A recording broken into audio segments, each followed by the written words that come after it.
मां शारदे को नमन।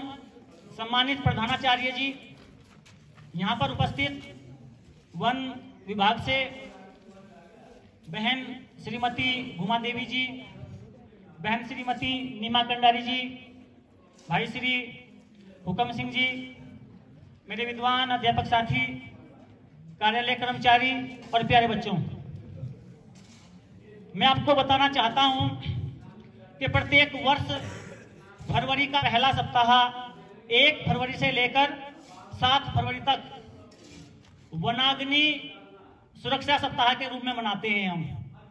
आप और हम यहाँ पर उपस्थित हैं आज इस छोटे से आयोजन में। जंगलों को आग से कैसे बचाया जाए, इस पर बात करने के लिए मैं आप सबका सबसे पहले इस छोटे से कार्यक्रम में जो जंगलों को लेकर है, वनों को लेकर है, मैं आपका सबका स्वागत करता हूं, अभिनंदन करता हूं। और पूरे विद्यालय परिवार की ओर से जो यहाँ पर टीम आई है वन विभाग से, आपका भी स्वागत और अभिनंदन करता हूं।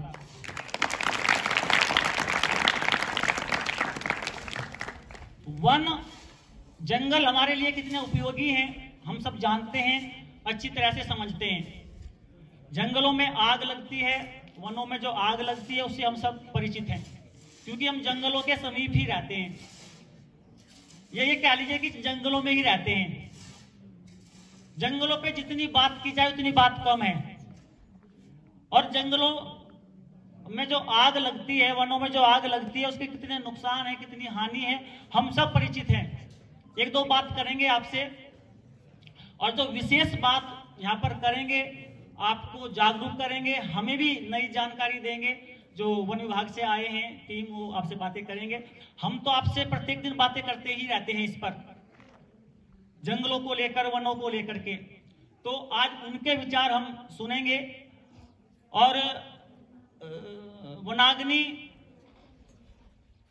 को लेकर के एक निमन प्रतियोगिता भी हमारे विद्यालय में आयोजित हुई है। ये निमन प्रतियोगिता भी हमारे विद्यालय में वन विभाग की ओर से ही आयोजित की गई है। उसमें जिन बच्चों ने प्रतिभाग किया है निमन प्रतियोगिता में, उनका मूल्यांकन हो चुका है। उसमें जो प्रथम, द्वितीय, तृतीय आए हैं वो भी चयन हो चुका है उनका भी। तो उनको पुरस्कृत करने का भी वन विभाग का बहुत अच्छा विचार है। और जिन बच्चों ने प्रतिभाग किया है, अपने विचार लिखे हैं, उन सभी को पुरस्कृत किया जाएगा आज इस मंच के माध्यम से। तो मैं आगे बढ़ते हुए एक छोटी सी बात ये कहना चाहूंगा वनों को लेकर के, जंगलों को लेकर के, कि बेटा आज से हजारों साल पहले आदमी की हर एक आवश्यकता की पूर्ति जंगल किया करते थे।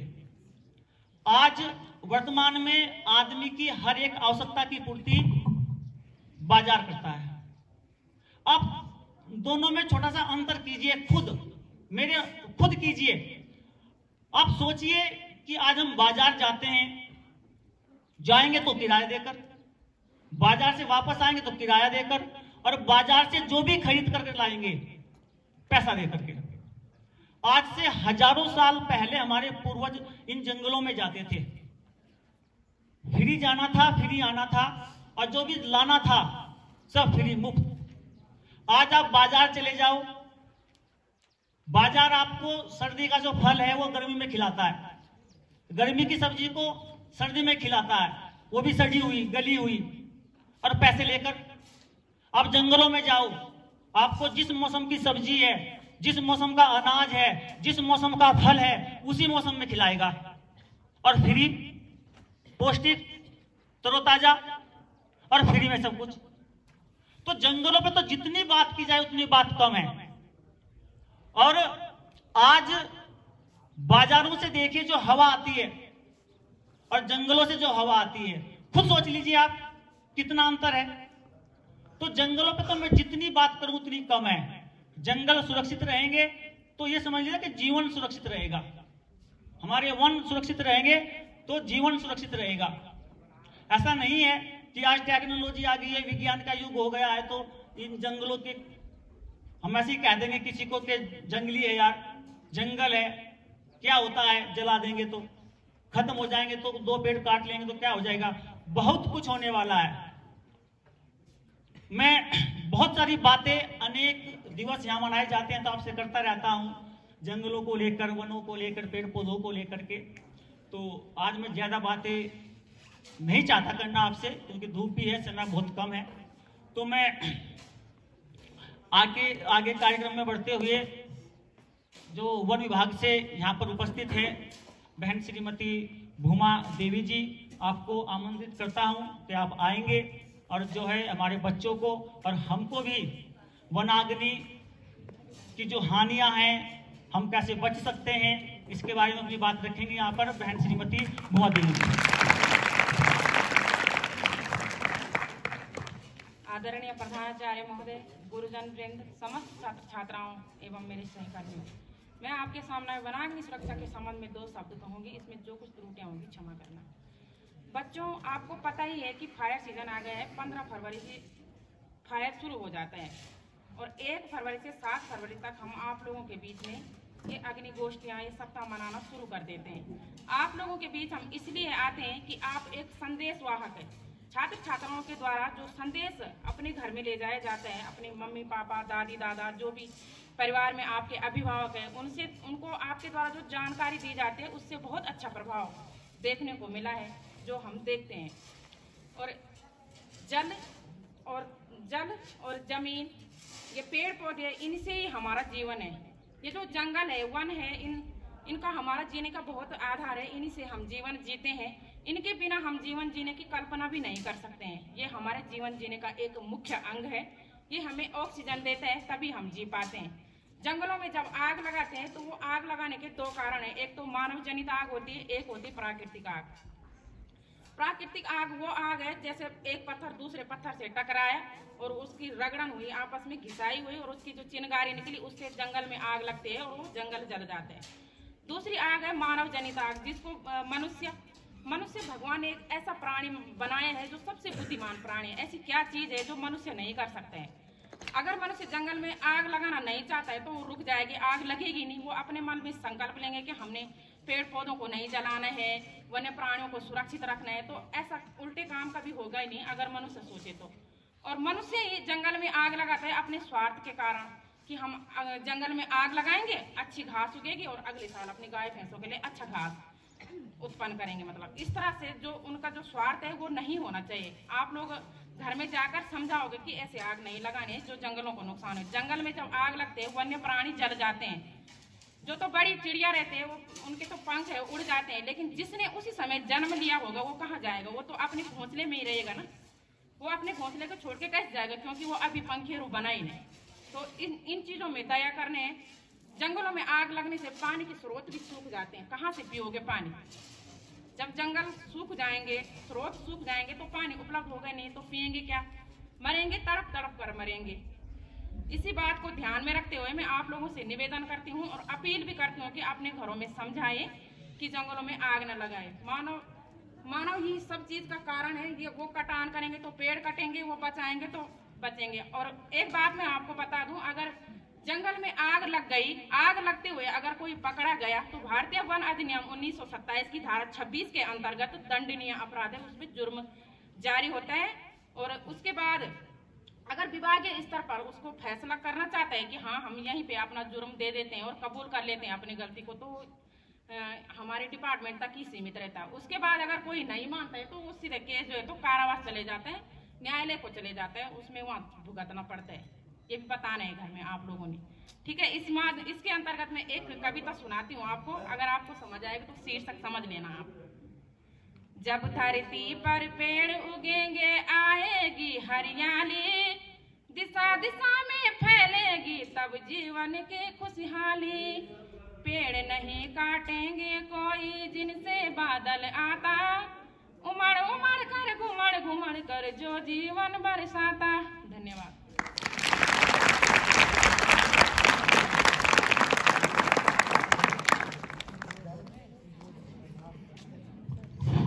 धन्यवाद बहन जी का, बहुत सुंदर सुंदर बातें आपने हमारे बच्चों को बताई है। बिल्कुल आप बता रहे थे कि हम जंगलों में आग सिर्फ इसलिए लगाते हैं कि अच्छी घास हमको मिल सके, बस यही कारण है। इस पे एक बात थोड़ी मैं कहना चाहता हूं।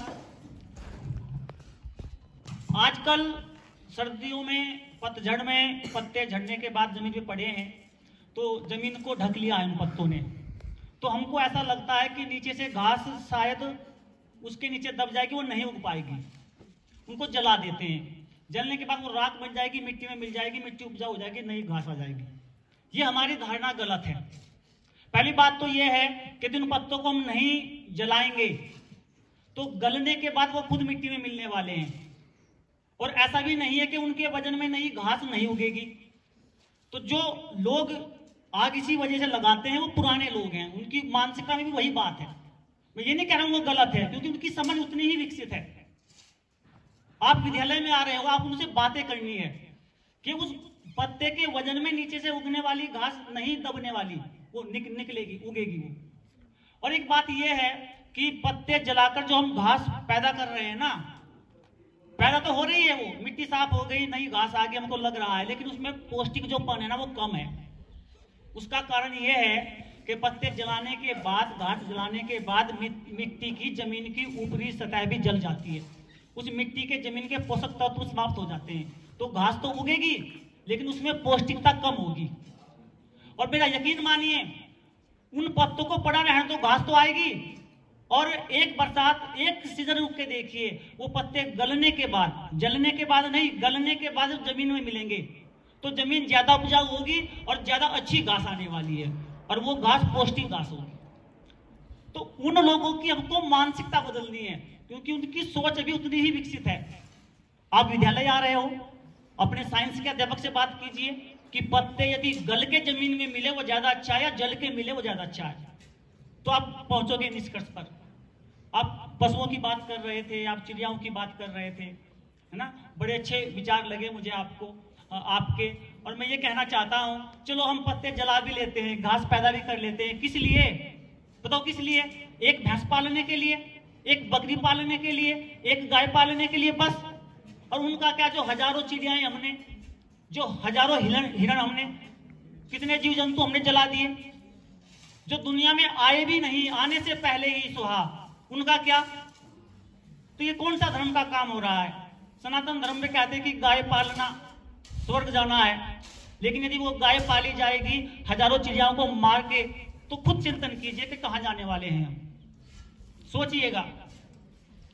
मैं धन्यवाद देता हूं, बहुत सुंदर आपने कविता भी हमारे बच्चों को जंगलों को लेके, पेड़ों को लेके बातें की है, धन्यवाद आपका।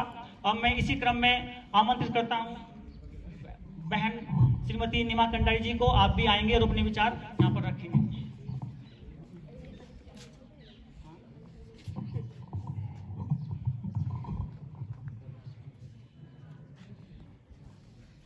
सर्वप्रथम यहाँ पर उपस्थित हमारे प्रधानाचार्य महोदय, हमारे सभी गुरुजन और हमारा समस्त विद्यालय का स्टाफ और प्यारे बच्चों, जैसे कि आप सभी लोगों को पता ही है, हम लोग यहाँ पे वनाग्नि सुरक्षा सप्ताह मनाने के लिए आज यहाँ पे एकत्रित हुए हैं। और मैं विद्यालय में सभी गुरुजनों का और बच्चों का आभार व्यक्त करती हूँ कि आप लोगों ने अपना कीमती समय हम लोगों के लिए निकाला और हमें ये मौका दिया कि हम यहाँ पर आकर आप लोगों से थोड़ा बहुत जितना हमसे बन पड़ता है हम इस बारे में आपको बताएं। जैसे कि बहुत सारी चीज़ें आपको सर ने बता दी है कि जंगलों से हमें क्या क्या लाभ होते हैं, हमें किस तरीके से उन्हें प्रोटेक्ट करना पड़ता है। मैडम ने भी यहाँ पे सब कुछ लगभग आप लोगों को बता ही दिया है। धूप भी बहुत तेज है, मैं ज़्यादा कुछ ना बोल के मैं केवल यही बोलना चाहूँगी कि आप लोग जो एक सबसे मेन कारण आग लगने का ये भी है कि जो खेतों के अंदर जो ये लोग आड़े वगैरह जलाते हैं, तो ये क्या करते हैं, आड़ों को पूरा बुझा कर नहीं जाते, जिसकी वजह से हवा चलती है और आग जाके जंगलों में फैल जाती है। मतलब सच में ये बहुत ही, मतलब हम लोगों को लगता है कि बहुत ही गंभीर विषय है कि आज की डेट में मनुष्य इतना स्वार्थी हो गया है कि मतलब उसे खुद के अलावा कुछ और दिखाई नहीं देता है। इसमें हम लोग हैं, सब लोग शामिल हैं, क्योंकि जब एक आग लगती है तो केवल वो एक आग नहीं है कि वो जंगलों में जा रही है और तुम्हें घास वास वो कर रही है, वहाँ पे उपस्थित कितने जानवर, हमारी जो वनस्पतियाँ जो होती हैं, आपको पता है वो उत्तराखंड जो हमारा है ये जाना जाता है अपनी प्राकृतिक सुंदरता के लिए।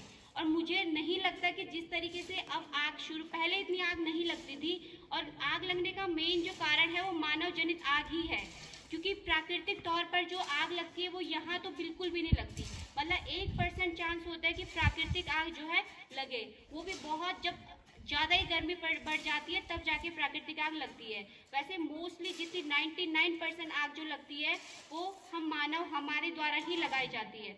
तो मैं केवल इतना चाहती हूँ कि मतलब हर कोई अपने घर में जाए, एक व्यक्तित्व अपने आप से खुद से ये सोचे कि एक छोटी सी आग जिसको तुम केवल एक घास के लिए बोलते हो कि चलो घास हो जाएगी या फिर जो भी होगा, वो एक छोटी सी आग बहुत सारे जंगलों में जीव जंतु, हमारी वनस्पति हो गई, हमारे पेड़ पौधे हो गए, सबको जलाकर नष्ट कर देती है।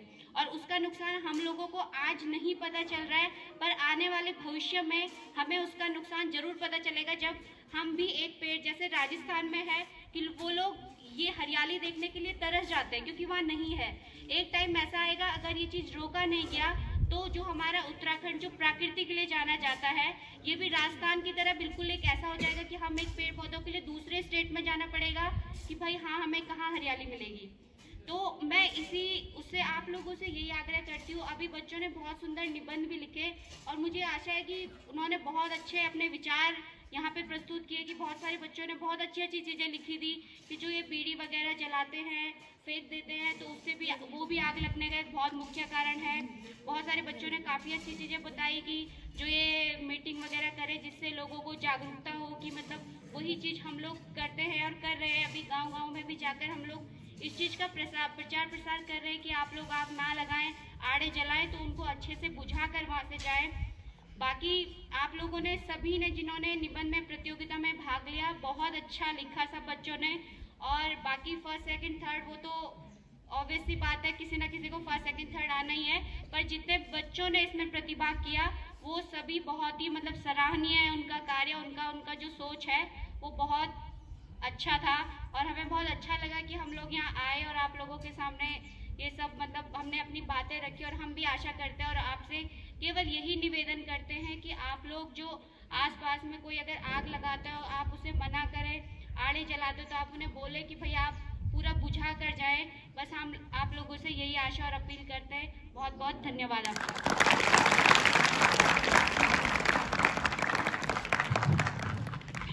धन्यवाद बहन जी का। सच में आग जंगलों में लगने के दो ही कारण है, एक प्राकृतिक कारण, एक मानवीय कारण। और उत्तराखंड के जंगलों में बहन जी कह रही है 1% में कहता हूँ कि 1% भी नहीं। यहाँ ना तो उस तरह के पत्थर हैं जो आपस में टकरा के चिंगारी पैदा करें, और ना उस प्रकार के जंगल है जो आपस में रगड़ खा के गर्माहट पैदा करें। यहाँ सिर्फ आग लगती है मानवीय कारण से, और उसमें भी ये मान कर चलो कि जानबूझकर आग लगाने वाले लोग बहुत कम हैं, अनजाने में ज्यादा लगती है। तो वही बात है, खेतों में हम घास जलाते हैं या बीड़ी पीते हुए जंगलों में। आजकल ये भी है कि छुट्टी का दिन है, मैगी चलते हैं जंगल में लेके, बना के आते हैं, वहीं खा के आएंगे, तो चलता है। तो बिल्कुल जाइए, आप ही का जंगल है, आपकी धरोहर है, लेकिन उसको अच्छे से बुझा करके आपको वापस आना है। बिल्कुल बातें कर रहे थे आप।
आगे बढ़ते हुए अब जो प्रतियोगिता यहाँ पर आज निबंध प्रतियोगिता संपन्न हुई है, इसमें प्रथम, द्वितीय और तृतीय जिन छात्रों ने स्थान प्राप्त किया है, मैं उनको आमंत्रित करूंगा। आप आएंगे और अपना पुरस्कार यहाँ से प्राप्त करके अपने स्थान पर बैठ जाएंगे। और एक बात मैं ये कहना चाहूंगा कि कोई भी प्रतियोगिता हो, उसमें प्रतिभाग हमको इसलिए नहीं करना कि जीतना है, इसलिए करना कि कुछ सीखना है। जो प्रतिभाग करता है समझ लो वो जीत गया। तो ये निराश होने की वाली बात होती ही नहीं है कि मेरा अंक नहीं आया है, मैं प्रथम नहीं आया हूँ। उसको एक नई कोशिश करने का रास्ता मिलता है कि अगली बार मैं फिर से कोशिश करूंगा। सबसे पहले यहाँ पर जो प्रथम स्थान प्राप्त किया है आज प्रतियोगिता में, सौरभ सिंह भंडारी, इसके लिए तालियां। सम्मान प्रधानाचार्य जो है, बेटा कुछ आगे आ जाओ आप। इसी क्रम में दूसरा स्थान प्राप्त किया है हिमांशु चौहान, कक्षा 10। तालियां बजा बहुत अच्छे तरीके।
बच्चों ने यहाँ पर प्रतिभाग किया है, बहुत सुंदर उनके विचार।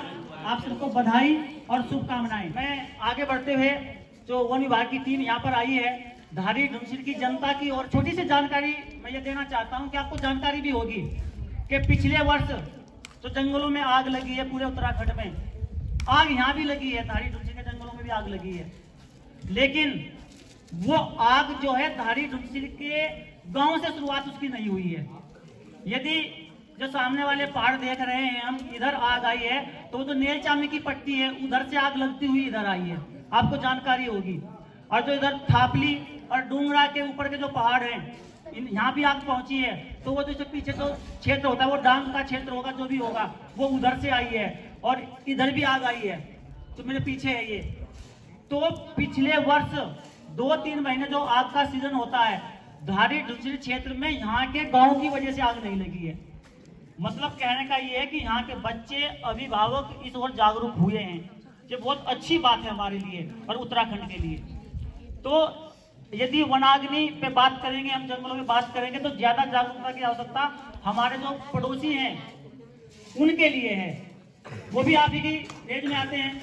हालांकि मैं तो जब गाँव में जाता हूँ, इन बच्चों के माता पिता से बात करता हूँ, तो मैं उनसे ये कहता हूँ कि हमने तो आग नहीं लगाई, लेकिन जंगल तो जल गया हमारा, फायदा तो कुछ नहीं हुआ ना।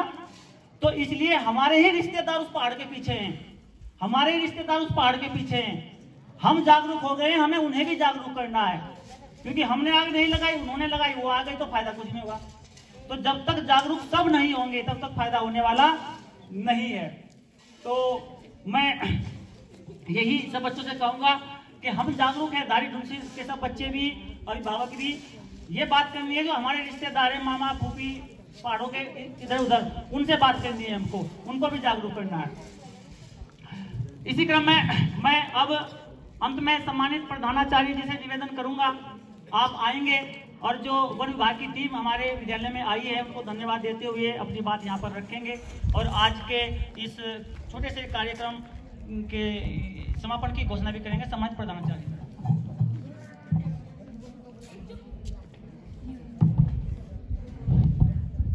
Thank you Amit ji. सम्मानित वन विभाग की टीम श्रीमती उमा देवी जी और श्रीमती कंडारी जी एवं अन्य साथी, प्यारे बच्चों और सम्मानित स्टाफ, मैं बार बार आपको वही संबोधन करता हूं कि हर दिवस और हर कार्यक्रम आपको जीवन में एक नई प्रेरणा भी देता है, एक नई सीख भी देता है और हमारे जीवन को और बेहतर करने का मौका भी देता है।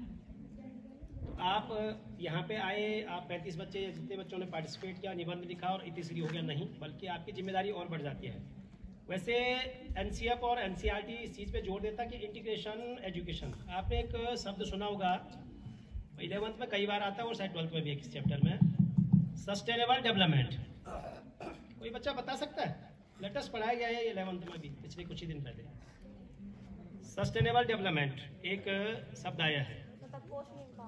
हाँ, इस प्रकार का विकास की सारी जो प्राकृतिक संपदाएं हैं जो हमारी धरती के बैलेंस के लिए जरूरी है, उनका जो एक निहित कोटा होना चाहिए, मिनिमम, वो बना रहना चाहिए। तो वन तो इस धरती का सबसे बड़ा आभूषण है, विशेष रूप से पहाड़ी क्षेत्रों का तो ये बहुत बड़ा आभूषण है। अगर वन नहीं होंगे तो बहुत सारी चीज़ें नहीं होंगी।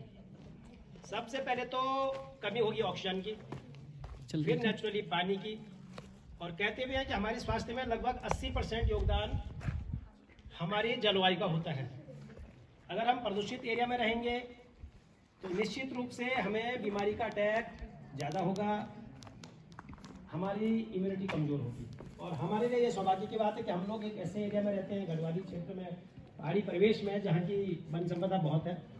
लेकिन कोई चीज़ हमारे पास ज़्यादा है, उसकी देख रेख करने की जिम्मेदारी भी हमारे ज़्यादा बनती है। तो प्यारे बच्चों, जैसे मैडम कह रहे थे कि आप संदेश वाहक हैं, पहले हम भी सोचते थे, बहुत पहले जब तक हम अनुभव कम था, कम एज थी, कि आखिर ये स्कूल में ही क्या है, सारे विभाग का टेंडर भरा हुआ है, डेली बच्चों का डिस्टर्ब हो रहा है। लेकिन नहीं, उससे कहीं ना कहीं आपका हार्मोनियस डेवलपमेंट भी होता है। आप केवल एक किताब की दुनिया से भी बाहर रियल दुनिया को भी देखते हैं और प्रेरणा भी लेंगे। कई लड़कियां जैसे सामने दोनों बहनें हैं कि किस प्रकार से वो आगे बढ़े, आप उनसे एक कदम आगे बढ़े। ये भी एक प्रेरणा होती है कि एक यूनिफॉर्म का क्रेज, उनके पास यूनिफॉर्म है, किसी न किसी के दिमाग में भी आना चाहिए कि हम भी उनसे बेहतर बने या उन जैसा बने, कुछ प्रेरणा लें। आपको अपने गार्जियन को, अपने समाज को, जहाँ तक आपकी पहुँच है, आज तो दुनिया की पहुँच बहुत ज़्यादा है, ग्लोबल वर्ल्ड हो गया, आप यहाँ से अमेरिका तक भी जुड़े हो सकते हैं, जुड़ना भी चाहिए, या इंग्लैंड या थ्रू आउट द कंट्री, क्योंकि मोबाइल का है, नेट का दुनिया है। रिसर्च करते रहे, पढ़ते रहे कि वनों का फायदा क्या हमें, उनका प्रोटेक्शन कैसा करना है, सामान्य जानकारी आप सबको दी जा चुकी है। मैं वन विभाग की टीम का बहुत शुक्रगुजार हूँ, आपका बहुत तहे दिल से हार्दिक स्वागत भी है कि आपने हमारे विद्यालय को चुना। ये बहुत अच्छी बात है कि इस प्रकार से बच्चों को एक मोटिवेशन भी मिलता है और नया प्लेटफॉर्म भी मिलता है, सीखने का नयापन भी मिलता है डेली। बाकी तो आप हम लोग को देख ही रहे हैं, तो हर चीज़ आप डेली देखेंगे तो थोड़ा बोरियत आएगी, लेकिन एक इनोवेशन होगा, नयापन होगा, तो आपकी सीखने की प्रवृत्ति में भी चेंज होगा। तो मैं ये उम्मीद करूँगा आप सभी बच्चों से कि आप अपने समाज को, अपनी पहुँच जहाँ तक, अपनी रिश्तेदारी को, अपने एरिया में जहाँ तक आपका लिमिट है, वहाँ तक ये बात जोर शोर से पहुँचाएँ कि वनों में आग नहीं लगनी चाहिए। जैसे मैडम ने बताया, फर्स्ट मैडम ने, कि वो एक्ट में भी है कि आपको जेल या सजा का प्रावधान भी है।